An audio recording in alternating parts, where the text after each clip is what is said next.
America. Thank you very much. We know that you have been a very collaborative with the Voice of America Zimbabwe service. Yes. You are here for the Democratic National Convention. You are one of the highest ranking leader of Africa here. How significant is this? Well, it's significant in a number of ways. One is that it is the first convention I have attended in the United States.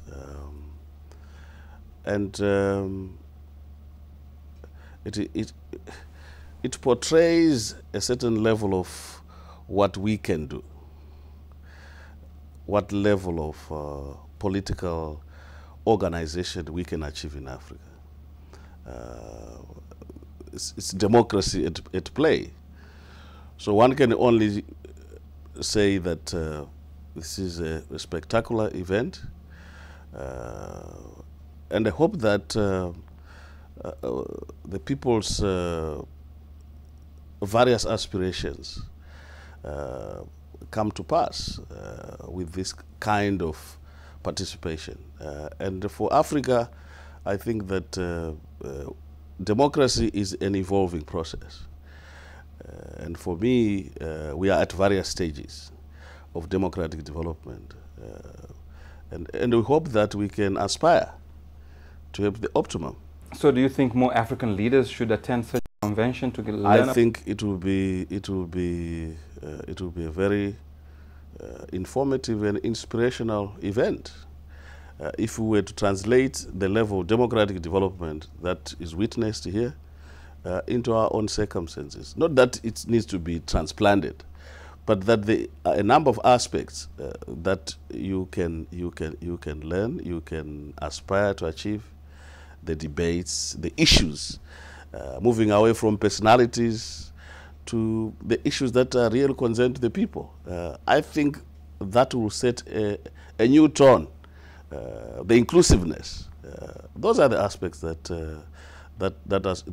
really inspired me.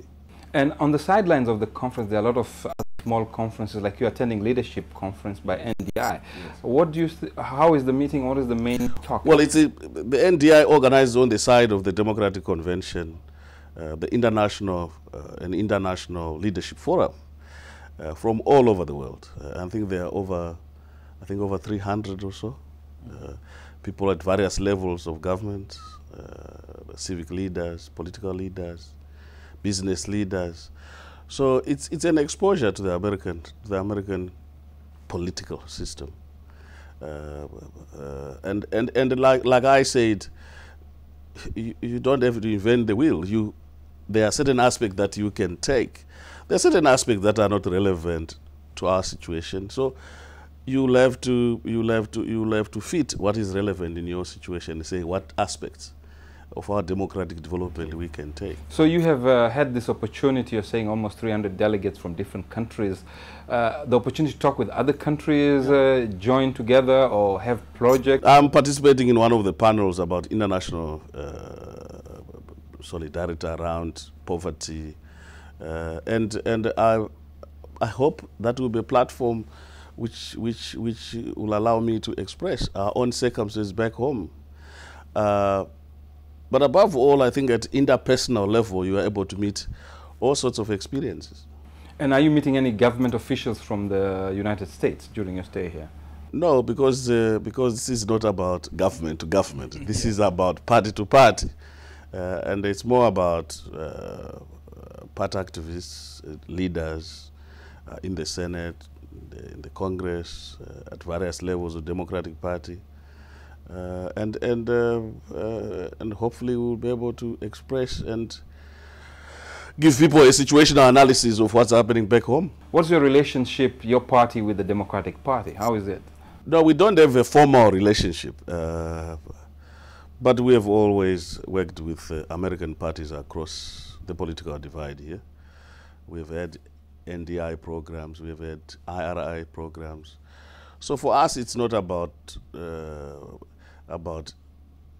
who do we relate to, because we don't have a formal relation with any political party. But I must say that our leanings are towards more democratic, social democratic persuasion. Now, coming back home to Zimbabwe, you and President Mugabe have disagreed on how to move forward with the constitution. You had agreed on 208. So what has happened that now there's a disagreement at this point? There's no disagreement. What has emerged is that over the last 3.5 years, we put all our resources and effort to come out with a draft constitution through the parliamentary committee. And this is a committee composed of all political parties. They've worked very hard. They've come out now with a draft which has removed all the so-called obstacles in the constitution. But we were surprised that having endorsed this draft by all the 3 political parties, ZANU-PF, which is President Mugabe's party, went and totally rewrote a new constitution away from the principles that had been signed and endorsed by all parties. And that's what we say, no, this is an act in bad faith. Because if it was a constitution that we all have signed, who, other than the people themselves, should say, this is our constitution, this is not our constitution. So as far as we are concerned, this new input from ZANU-PF is totally out of step with any negotiated process. So what we are saying is that let the people be the arbiter. In other words, send this draft to the people. If ZANU-PF feels strongly that what it feels is not there, not from a partisan point, but from a national point, then they should go and campaign for a no vote. We will be campaigning for a yes vote, and let the people be the final arbiter. And what about the SADC? What role can they play in this at this point? SADC will play a very important role. They have been the guarantors of a global political agreement in Zimbabwe. They have nursed the lack of implementation or otherwise.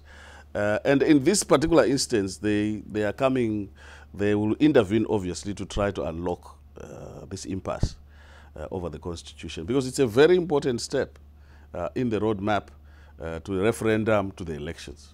So, but then some will say that the people also, they feel that they don't have part in this negotiation of the constitution, and all the parties are concerned has created this stalemate. No, the stalemate has not been created by anyone other than ZANU-PF's partisan position.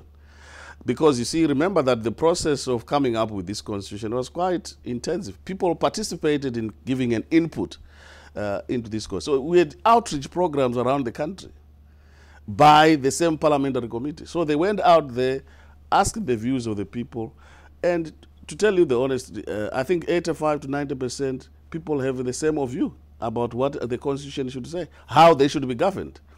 So this partisan position is one that is now bringing a new element of stalemate, and yet it's not necessary.